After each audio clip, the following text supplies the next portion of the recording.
Hello. Hello, hello, everyone. I am so glad if you can hop on here and join me today for this live. I'm excited about what we're going to talk about today. We have about a week and just a couple of days left before Thanksgiving. So let's talk a little bit about that. But first of all, I just want to say welcome to all of you as you hop on and join us today. Let me know where you're from. I would love to know what state you're coming in from, what part of the country, however specific you want to be. Let me know where you're hopping in from to join us here at this live. One thing that I want to thank you all for is that we just hit 2,000 subscribers not long ago at all on our YouTube channel, Mary Catherine's Table. And I'm so happy that we've done that. And I can't thank you all enough for making that happen. It's a pretty big milestone for us around here. You know, we're a fairly new channel and have just gotten started in the last few months this year. And so hitting 2,000, that's kind of a big deal around here. So thank you so much for that. Be sure to tell your friends about us. And, if they want to hop on and subscribe, that's great too. We always love to have more join us. But anyway, today I wanted to talk a little bit about Thanksgiving because I think it's one of those holidays that can be a little intimidating. I don't know what your situation is. If you are maybe a first time host for Thanksgiving, maybe someone else in the family has always done it. And for some reason this year, it's falling on your shoulders to do it. So that's part of what our channel here at Mary Catherine's Table is all about. I just want to help give you the confidence to know that you can do things in the kitchen, broaden your horizons a little bit, try dishes maybe that you've never done before. You can cook and you can bake. And so we try to make things as simple here as we can, and just to give you that confidence to know that you can do it too. And so maybe today's session here, while we just talk a little bit about Thanksgiving, will give you some ideas and will give you the confidence to know that you can do it. You can host Thanksgiving, you can host Christmas, which is coming up next month, and everything will be okay. So, the first thing that I usually like to do when I start talking about nailing down hosting a holiday is I like to get my menu kind of in my mind. So I kind of play around with what different dishes I want to serve, what goes together with this, what goes with that, what are some dishes everybody always expects. Because, at some of those big holiday meals, of course, there are some of those. Um, for Thanksgiving, most people are going to have a turkey or they're going to have a ham. Um, but maybe if you are hosting for the first time, you're not quite confident in doing that. So I've got a recipe that I just posted recently on our YouTube channel, and it's for crock pot chicken and dressing. And if you don't want to cook a whole turkey, or maybe you're going to have a smaller gathering this year than typical, maybe you're not going to have a huge, big family gathering, it's just going to be a small group. And so this crock pot chicken and dressing is a great alternative to cooking a whole ham or a whole turkey. And it still gives you that main dish that everybody kind of craves at those holiday meals. So check it out. It's really simple. And it's one of those dishes that everybody probably thinks it's going to be so hard to make, but it's really not. So I know you guys can do it too. Check out that one.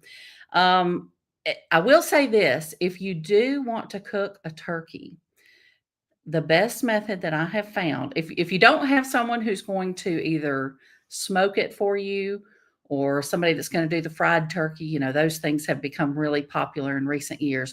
But if you just want to use the method to cook it in your oven, my favorite way to do that is to use the bags that you can buy, the oven bags, and just follow the directions on the oven bags. It's really not hard either.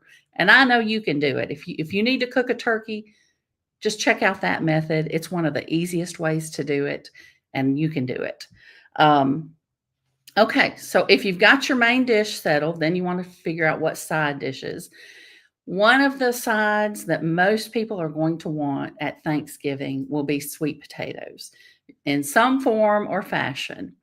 And a lot of people want to have the sweet potato casserole.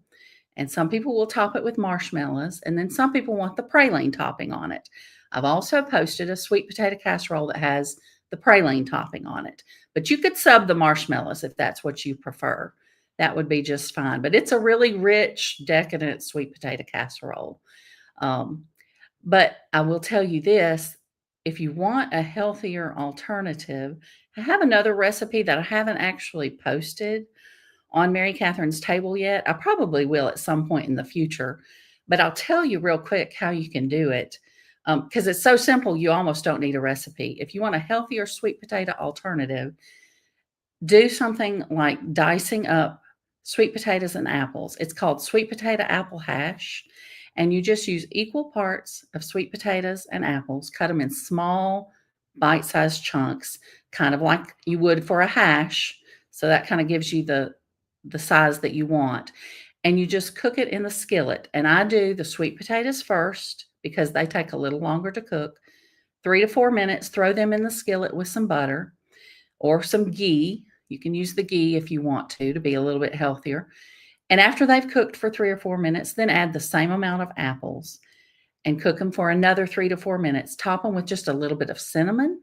You don't even need any sugar at all. You're going to get plenty of sweetness from the sweet potatoes and the apples themselves. So if you don't want the heavy sweet potato casserole, think of something like that sweet potato apple hash. Just remember equal amounts. Cook the sweet potato a little longer than the apple. Add some cinnamon. And you've got a really good, healthy sweet potato side dish for your Thanksgiving meal. Some other things that we do already have posted on Mary Catherine's table. One of the first recipes that we posted was deviled eggs. I think everybody always loves deviled eggs at these holiday meals. And so it's another thing that I think scares some people, but it's not hard to make either. So go back and check out that recipe that we posted a few months ago for deviled eggs. It's really simple to follow. I know you can do it too. Another one that we posted back in the summertime was broccoli salad. And it's just a good, fresh salad that it pairs well with so many things. But, a lot of the dishes that you're going to be eating at a Thanksgiving or a Christmas dinner are heavier dishes. And so if you want something a little bit lighter that brings more freshness into it, I think that broccoli salad is a really great option. And you always want some kind of green option on your table anyway. That's a good option. Another one that we recently posted was green beans almondine. And to me, that is a great dish if you don't want to make the traditional green bean casserole. You can try this green bean almondine. I love that dish because you get the freshness from the green beans, but you also get a little bit of crunchiness and a little bit of sweetness with the shallots and the almonds that are cooked with that as well. And don't let shallots scare you. They're just kind of a slightly more subtle version of onions. But anyway, I love that green bean almondine. It's a great alternative to have something green on your table if you don't want the casserole that a lot of people do. Desserts. Let's talk a little bit about desserts. I've got a fresh apple cake that I posted. Some of you may have seen it. It's gotten a lot of views already. And that fresh apple cake, it just screams fall dessert to me. So it would make a wonderful Thanksgiving dessert. But I will say we've got some other desserts in the pipeline that are going to be coming out over the next week. So before Thanksgiving, we'll have a couple more options of some dessert recipes that you may be interested in for your Thanksgiving dinner. So be watching for those to come out. We're going to have an apple dumpling recipe. We're going to have a pecan pie, and then I think we're going to do a pumpkin crunch cake. So that kind of hits all those notes. People think of something pumpkin, they think of something pecan, and then apples is always a good option. So that kind of hits all those notes. So be watching for more desserts to come out for the recipes that we're posting. Okay, so we've talked a little bit about the food, about the menu, what you might want to have. One other thing that I'll mention real quick is the hash brown casserole. That that kind of checks that potato box. Everybody wants some kind of potatoes. You may want mashed potatoes with your Thanksgiving meal, but if you want something different, the hash brown casserole is a really yummy option. And and that helps us transition to the next thing I want to talk about, and that's how can you get these things all ready at the same time? It's a lot of cooking in a short period of time, and usually it's for a pretty large crowd, more than you usually would cook for. So, how can you get all this done and have it ready at the meal for everybody to sit down and eat together? And one thing I like to do is think about what on the menu I can do prior to the meal, maybe even a day or two ahead of time.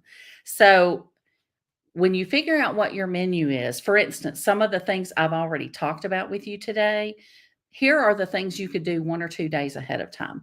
That sweet potato casserole, most of the desserts that you're gonna fix, you can fix a day or so ahead, and they will be just fine until the day that you serve them. The deviled eggs, I usually do those a day ahead of time. Um, and they keep very well in the refrigerator for that long. I don't normally like to do them more than 2 days ahead of time because they do lose that fresh taste if they sit in the fridge too long. But you can do deviled eggs a day ahead of time, and they will be perfect when you serve them. If you do that broccoli salad, that can be done ahead of time, a day or 2, and it is just wonderful.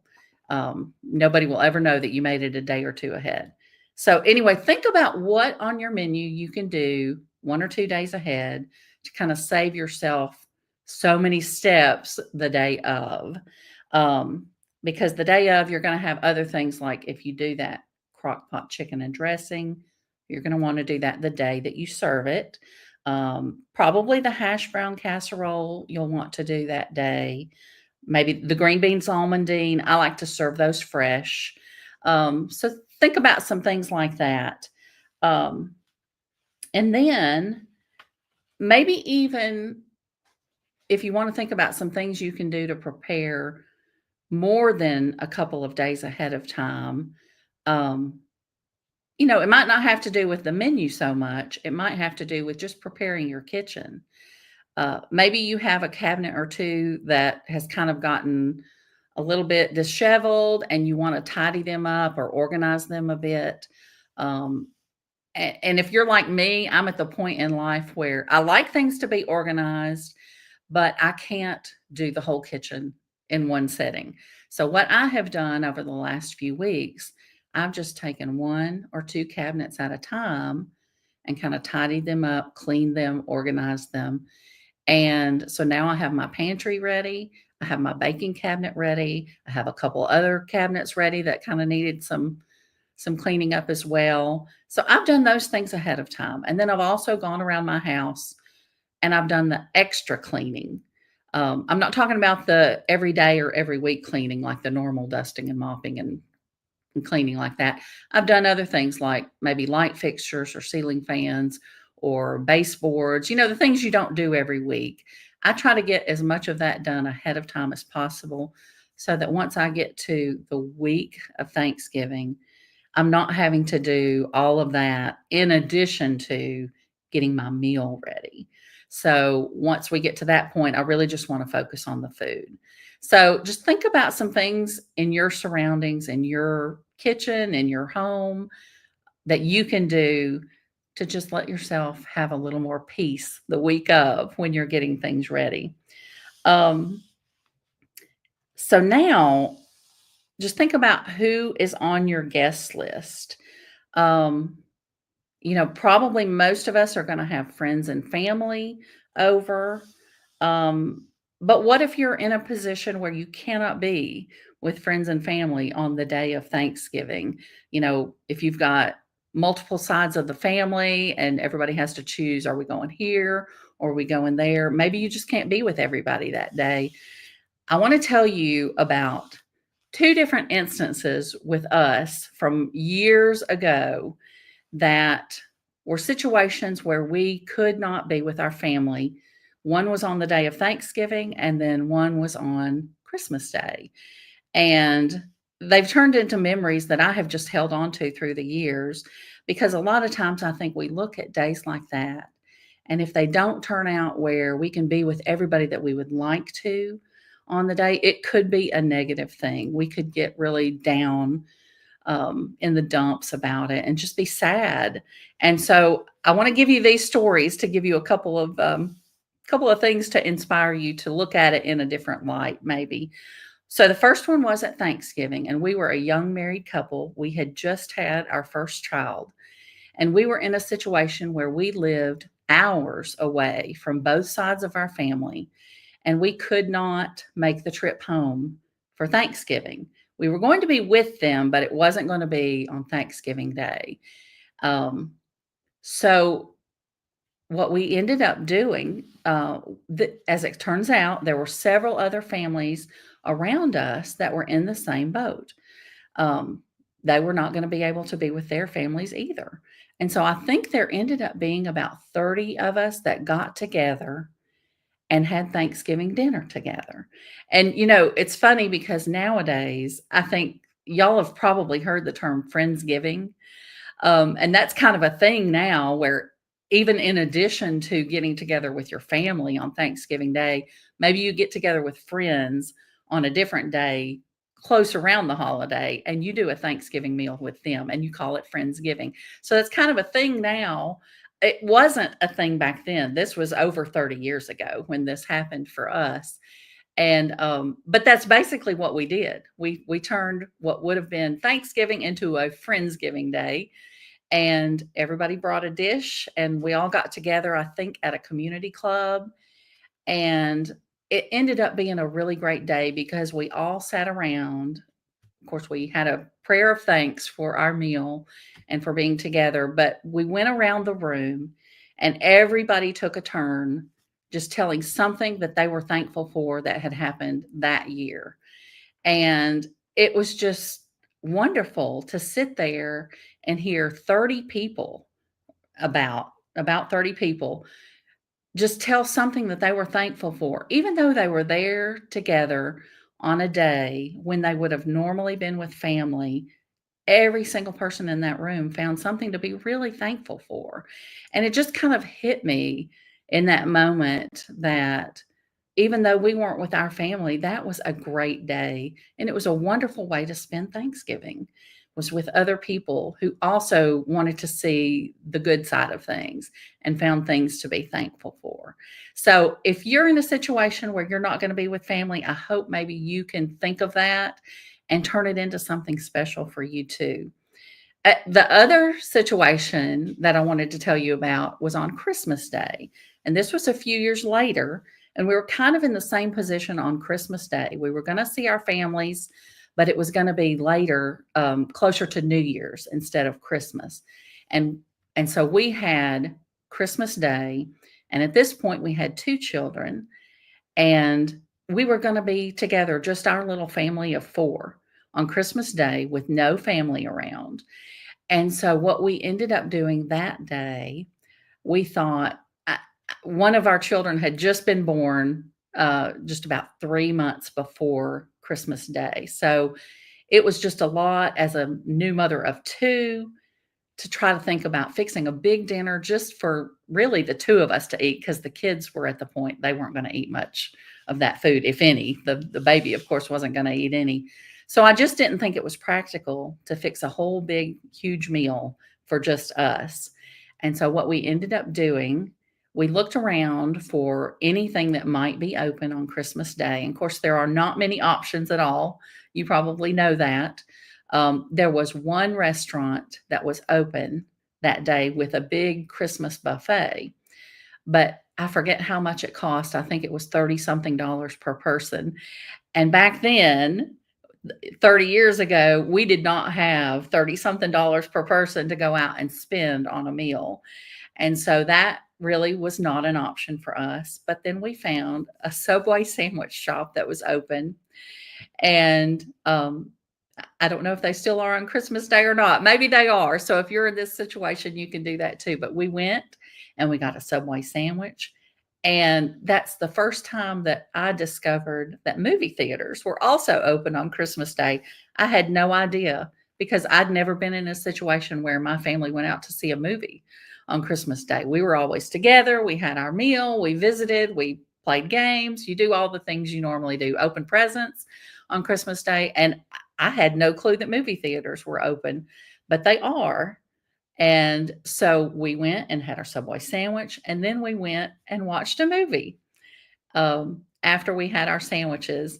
And our kids were little, but it just turned into a fun memory. And I have thought about that one so many times through the years.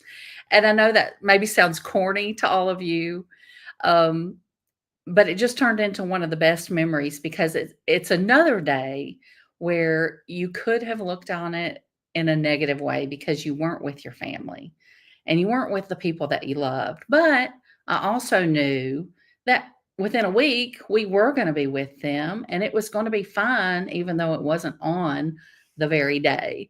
And so we turned a situation where, we could have been sad and we just turned it into a really good memory.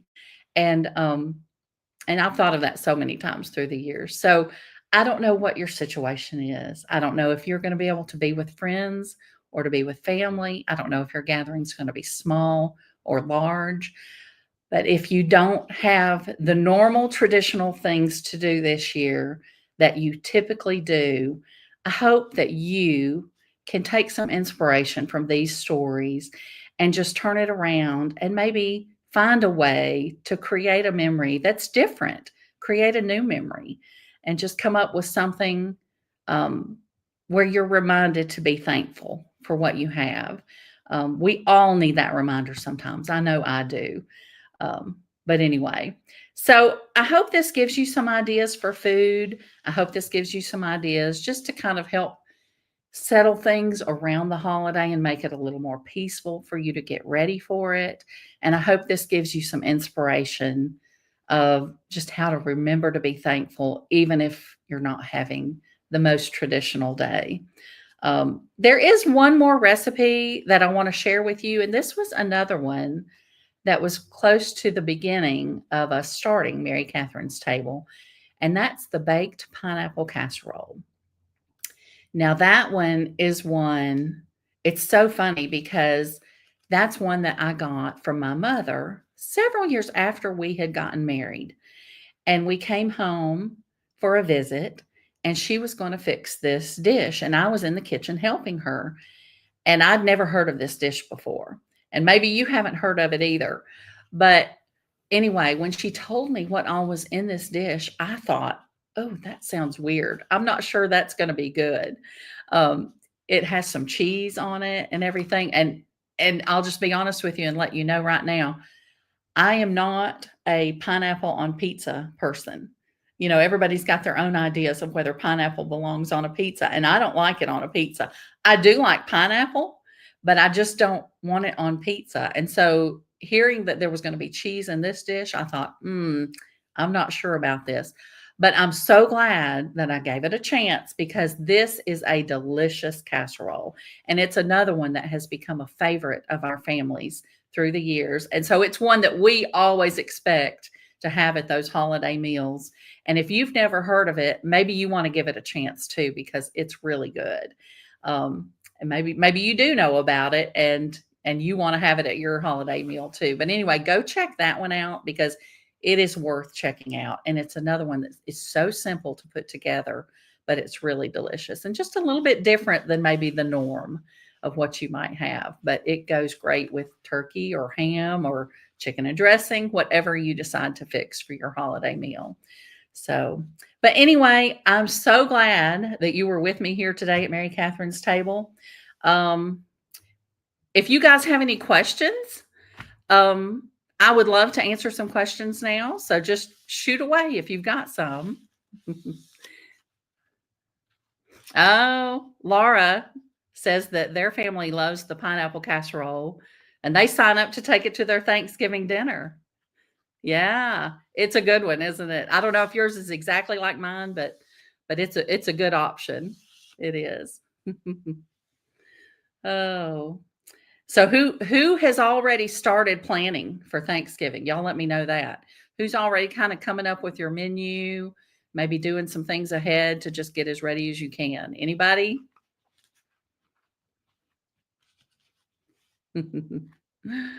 Let's see, who all's with us today? I see Paul. Hello, Paul. Hi, Dax and Terry. Terry makes them juicy too. Was that in reference to the bag, cooking the turkey in a bag? And Chase, glad to have you with us, Chase. Oh, Amy, you're planning your menu already. Good for you. Oh. Laura says, "Thank you for sharing such sweet memories." Well, you're welcome. They're my memories for sure, and they bring me joy to think about them. So anyway, don't forget to check out our YouTube channel. You can subscribe to Mary Catherine's Table. We're coming out with new recipes all the time. I've talked about several of them here in this live, but we usually are trying to come out with at least a couple of recipes a week to give you some new ideas of things that you might want to add to your recipe list. And so we would love to have you join us. Hit subscribe. Be sure to set it where you can get the notifications. When we put out new videos, you'll receive that. And you can check us out on Facebook too. You know, we have a Mary Catherine's Table group on Facebook. Actually, it's a page. I don't think it's a group, but you're welcome to join us there. I usually post the links there for all of the YouTube videos, so you can hop onto either one and click the link and view the videos. But anyway, I'm so glad you were all with me today. If anybody has any more questions, I'm happy to answer them. So, all right. Well, I hope all of your holidays go really well. I hope your planning goes really well for the menu, for putting together everything you need and getting your homes ready, setting your tables. I love table settings too. You know, that's part of why I named this Mary Catherine's Table is I love to envision everyone gathering around the table. And I like to make the table look pretty. I don't make it look fancy. I think I would classify my look as casual elegance. I like it to look nice and pretty, but I don't want it to look too frou-frou. But anyway, so I hope that your table setting is good. I hope that your gathering is good. I hope your friends and family can join you. And if not, remember to try to make those happy memories in some other way, just in some ways I've suggested today. But as we leave, I just want to remind you of what I remind you at the end of every one of my videos. And that's to go out today and find someone who needs a little bit of kindness and give them some of yours.